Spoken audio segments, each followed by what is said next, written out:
A house as old as this one becomes, in time, a living thing. Never go below this level.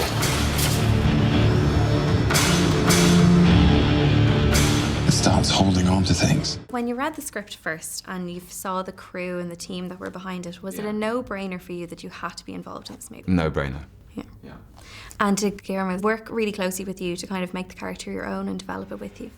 He did, yeah. He was amazing. It all happened very quickly. I read the script on a Wednesday, I think, and I flew to Toronto, where he was based, on a Thursday, and we were having scrambled eggs on Friday morning, and he bundled me into his car, and we went over to his studio, and he showed me a scale model of the house, and I had a costume fitting with the costume designer, and we just got straight into it. It was. When I read the script, I understood the echoes of so many tall, dark strangers from literature and cinema. Thomas Sharp is very much that. He's the Byronic hero, or the anti-hero. Because he's the bad guy with the twist. Near the end, you're kind of rooting for him a little bit. I hope so. Yeah. Well, he's someone who is changed by the transforming power of love in the end. It really is that. He's a character who understands the chaotic and healing power of love that makes him acknowledge all of his guilt, and he is guilty of many charges. But it's something he finds out of that vulnerability. He finds a new kind of courage. And is it so much fun to play a bad guy? I've played a few. I always think of it as just you're digging around, you're excavating complexity. Because my experience is that bad guys are bad because they're damaged. With Thomas particularly, he was such a fascinating cocktail of so many facets that I found him really interesting to play. And you've got such a great voice for playing the bad guy. Now, the Irish accent doesn't tend to be all that villainous. But I was thinking...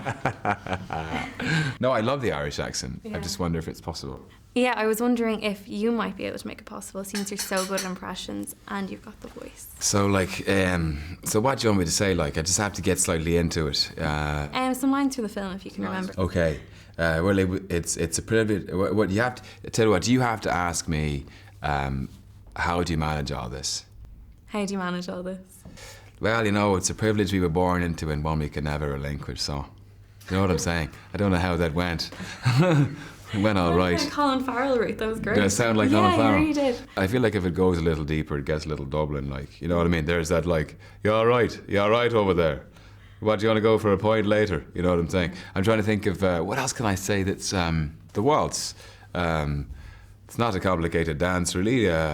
A few basic steps and that's all. But it's said that the true test of the perfect waltz is a candle flame will not be extinguished from the hand of the lead dancer, and that requires the perfect partner. It doesn't sound villainous at all. I'm just enjoying doing the Irish accent so much.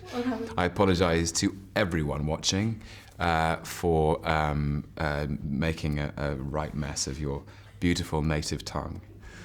Well, great. Thank you so much for talking to us. That's Do we brilliant. have to do this? Must we? Yes. You have no idea what they do. What do you want?